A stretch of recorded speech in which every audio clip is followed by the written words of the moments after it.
سے نمازیں قضا ہو چکی ہو اور تعداد بھی یاد نہ ہو تو اس کا آسان طریقہ یہ ہے کہ ذہن پر زور ڈال کر بلوغ کے سال کا اندازہ کر لیں۔ پھر بلوغ کے وقت سے اب تک آپ کی جو نمازیں چھوٹی ہو سب کا تخمینہ لگا لیں اور زیادہ سے زیادہ جو تخمینہ بنے وہ نوٹ کر لیں۔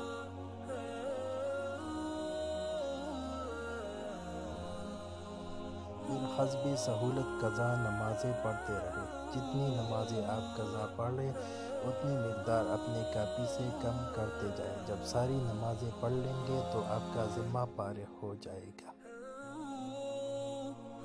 قضا نمازوں کی اگر تعداد یاد نہ ہو تو اس طرح نیت کریں کہ میں فوت شدہ نمازوں میں سب سے پہلی یا سب سے آخری نماز پڑھتا ہوں۔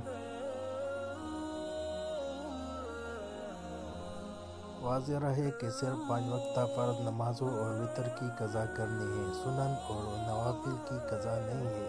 قضا نمازیں توبہ کرنے سے معاف نہیں ہوتی بلکہ ادا کرنے سے ہی معاف ہوگی، واللہ اعلم۔ واضح رہے کہ صرف 5 وقتہ فرض نمازوں اور وتر کی قضا کرنی ہے، سنن اور نوافل کی قضا نہیں ہے۔ قضا نماز